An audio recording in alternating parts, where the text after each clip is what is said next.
Estados Unidos cuestiona a los gobiernos de Venezuela y Bolivia por sus esfuerzos en la lucha contra el narcotráfico. La Casa Blanca presentó la más reciente estrategia para combatir el crimen organizado transnacional.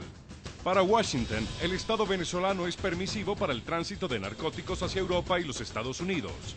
Y sobre Bolivia, el gobierno estadounidense expresó su preocupación por la presencia de narcotraficantes mexicanos y colombianos, quienes estarían estableciendo negocios ilícitos en el país suramericano. Hoy, en la noche, los alcances de la nueva política contra el crimen transnacional formulada por el gobierno de Barack Obama. Desde Santa Cruz de la Sierra, la diputada boliviana de oposición, Jessica Echeverría, describe cómo estarían operando en Bolivia las bandas narcotraficantes integradas por exparamilitares colombianos. En Ciudad de México, el analista internacional Ricardo González y en Venezuela, el diputado venezolano de oposición, Julio Montoya. Comienza la noche bajo la dirección de Claudia Gurizati. La noche bajo la dirección de Claudia Gurizati enciende las luces para que usted vea el punto clave de la noticia. Soy Jason Calderón, bienvenidos. La noticia: Estados Unidos renovó su política internacional contra los grupos terroristas financiados con los recursos del narcotráfico. Washington presentó la estrategia para combatir el crimen organizado transnacional, que contiene un conjunto de medidas para atacar los recursos financieros de los carteles del narcotráfico. La noticia: el presidente de Estados Unidos, Barack Obama, hizo un llamado a la comunidad internacional para que preste su cooperación en la lucha contra el crimen transnacional. Animamos a nuestros socios y aliados a hacerse eco de nuestro compromiso y participar en la construcción de un nuevo marco para la cooperación internacional para proteger a todos los ciudadanos de la violencia, el daño y la explotación causada por la delincuencia organizada transnacional. La noticia: a pesar de este llamado del presidente Barack Obama, los funcionarios estadounidenses encargados de desplegar la nueva estrategia contra el crimen organizado señalaron que los gobiernos de Venezuela y de Bolivia son permisivos con el narcotráfico en sus territorios. En el mapa de organizaciones criminales transnacionales, de acuerdo con el informe, Venezuela figura como un país que genera un ambiente permisivo para las organizaciones terroristas y narcotraficantes. Bolivia también aparece en ese mapa como un país al que un creciente número de narcotraficantes colombianos, mexicanos y de Europa del Este se han trasladado y establecido relaciones con organizaciones de droga de ese país. En los últimos años, el Departamento de Justicia ha reforzado la lucha contra estas organizaciones criminales y ha ampliado nuestra labor contra el narcotráfico con éxito, mediante el establecimiento de la Organización Internacional de Inteligencia contra el Crimen Organizado y el Centro de Operaciones, o COI-2, como lo llamamos nosotros. Ahora estamos coordinando los esfuerzos de 9 agencias policiales federales en la lucha contra las redes transnacionales del crimen organizado. La noticia: los gobiernos de Bolivia y de Venezuela no tardaron en reaccionar a los señalamientos de las autoridades estadounidenses. Desde Nueva York, el presidente Evo Morales aseguró que tras los ofrecimientos de cooperación estadounidense para la lucha contra el narcotráfico, existe un interés de desestabilizar su gobierno. Por su parte, el canciller de Venezuela, Nicolás Maduro, calificó los señalamientos como un ataque de la ultraderecha estadounidense a los gobiernos progresistas de la región. No luchaba contra el narcotráfico, controlaba el narcotráfico con fines políticos. Eso sabe todo el mundo.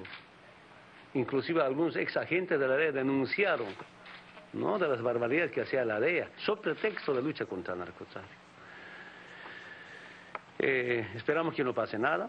Yo salvo mi responsabilidad denunciando lo que quieren con Bolivia, con su gobierno, con su presidente.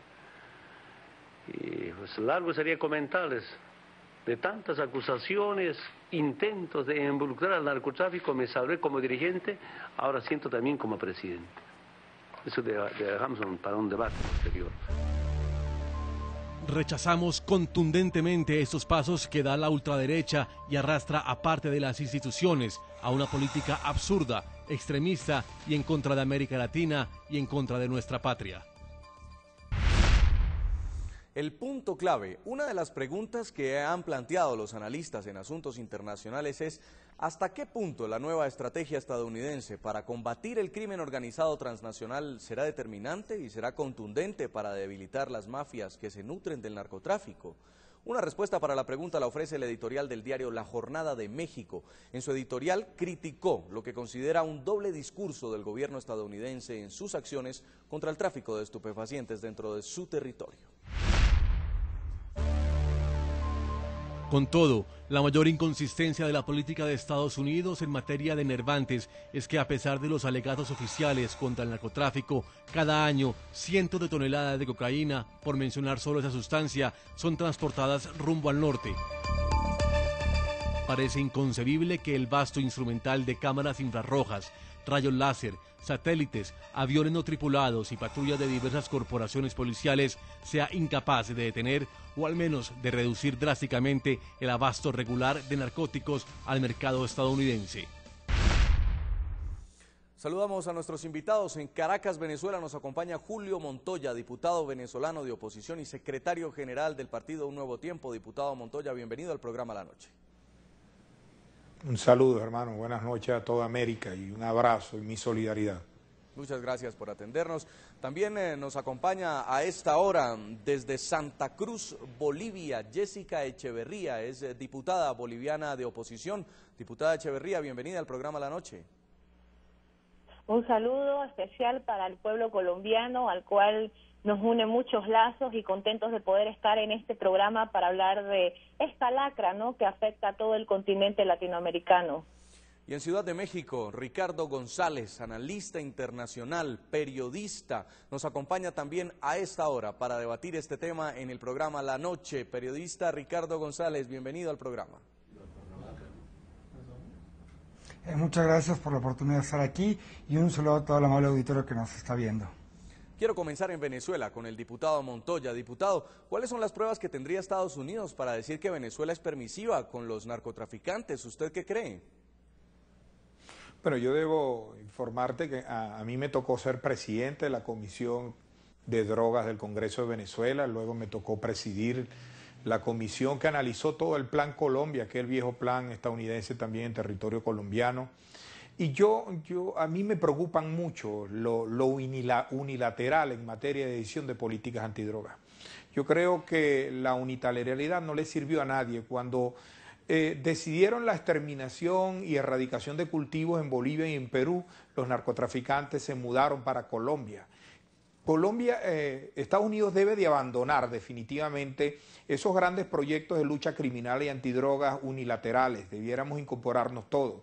Lo que pasa es que también entiendo que se confrontan con una decisión como la del gobierno venezolano, del presidente Chávez, que se aísla también del contexto internacional, rompe con la DEA y de alguna manera genera un manto de duda impresionante en la política antidrogas venezolana. Solamente hay que revisar el caso de Walid Maclet, que estuvo detenido en Colombia y que toda América Latina que hoy nos está viendo, América, sabe de ese famoso caso, que logró financiar campañas electorales, gobernadores, alcaldes, logró tener una concesión de urea, un factor importante para la síntesis del clorhidrato de cocaína, controlaba puertos, aeropuertos, y la pregunta sería, ¿cómo logró Walid Maclet construir ese espacio de transporte de droga hacia América desde Venezuela? Venezuela tiene unas tristes estadísticas en este momento en Europa.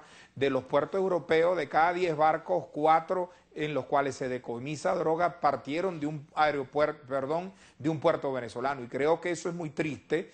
No me gusta lo unilateral de Estados Unidos de ser el árbitro internacional del mundo, porque ellos no logran controlar el consumo, pero es evidente que en Venezuela ha errado en su política antinarcótica y ha errado en aislarse de la lucha internacional de esta situación. Es decir, diputado, que Venezuela se está convirtiendo en un puerto de entrada y de salida de drogas. Yo no tengo duda que Venezuela es utilizada ahorita como un país de transporte. El caso Walid Maclet me dice que incluso hasta en el puerto más importante de Venezuela operaba una mafia criminal que desde Colombia transportaba a toda Venezuela por territorio venezolano con niveles de complicidad. En África, que es uno de los nuevos sitios que están utilizando de enlace para la droga europea. Muchos de los aviones que se han caído o han incautado han salido de aeropuertos venezolanos y la pregunta sería, ¿cómo es posible que un avión de largo alcance, porque es un viaje intercontinental, pueda salir con esa facilidad tan importante de los aeropuertos venezolanos? Yo sí creo que Venezuela está siendo usada en esa materia y creo que el gobierno venezolano ha fallado en esa política. Quizás la propuesta del gobierno venezolano hoy, que está proponiendo la posibilidad de derribar aviones que no hagan caso a la hora de una petición de aterrizaje forzoso, puede variar la situación del tránsito, pero evidentemente siempre será una medida bastante polémica esta. Esto es lo que está ocurriendo en Venezuela. Vamos a hablar en Santa Cruz, Bolivia, con la diputada Jessica Echeverría, porque Bolivia es el otro país que aparece cuestionado por los Estados Unidos en este documento de la estrategia de la lucha contra el crimen transnacional. Diputada, ¿usted por qué cree que están diciendo que Bolivia es cómplice, que es permisiva ante la presencia de narcotraficantes? Bueno, cuando Evo Morales decide expulsar la DEA en noviembre del 2008, comienzan a llegar carteles internacionales y a sentarse en nuestro país. Y mire, Evo Morales decide poner en forma paralela para controlar el narcotráfico al general René Sanabria, quien era encargado de la lucha contra el narcotráfico en Bolivia y la Dirección de Inteligencia. Sin embargo, sorpresivamente, el año pasado René Sanabria cae preso por los Estados Unidos en un intento de enviar 145 kilos de droga a Estados Unidos por medio de Panamá. Entonces, esta es una muestra de cuán permisivo puede ser el gobierno que puso un narcotraficante a dirigir la lucha contra el narcotráfico. Desde que Evo Morales asumió el poder, el incremento de la producción de cocaína ha aumentado 35%. Hay que recordar que Evo Morales es el líder máximo de los cocaleros. Las 6 federaciones de sindicatos de cocaleros lo maneja Evo Morales.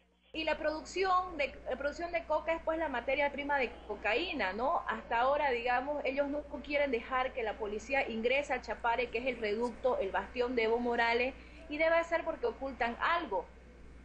La ley de lucha contra el narcotráfico habla de que solamente se pueden permitir 12.000 hectáreas de coca. Sin embargo, hoy en Bolivia los informes hablan de que tenemos 40.000 hectáreas de coca cultivada. Esa coca que está por demás, obviamente que va a la producción de la cocaína.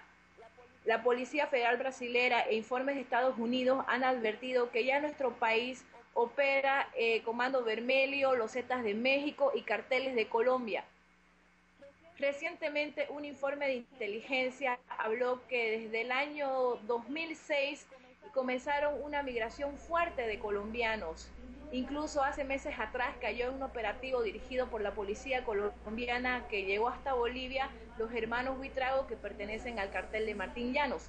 Como nunca, hoy en Bolivia se está viendo los ajustes de cuentas, los secuestros y las incautaciones de fábricas de cocaína. No se puede negar que este gobierno no hizo el más mínimo esfuerzo por luchar contra el narcotráfico y ahora, digamos, hemos llegado a un niveles de control que podemos decir que el narcotráfico controla la economía boliviana y que se ha insertado dentro de la política y que ya estamos, digamos, próximos a ser un Estado fallido. Sí, y ahora vamos a tocar este punto a propósito de esta denuncia que está haciendo usted sobre el éxodo masivo de colombianos que están llegando a Bolivia, pero quería preguntarle primero por lo que está diciendo el presidente Evo Morales desde Nueva York, donde está, por cierto, de visita. Dice que todas estas acusaciones son para desestabilizar su gobierno, cuando usted nos ha dicho que el problema del narcotráfico es casi que evidente frente a los ojos de todos los bolivianos.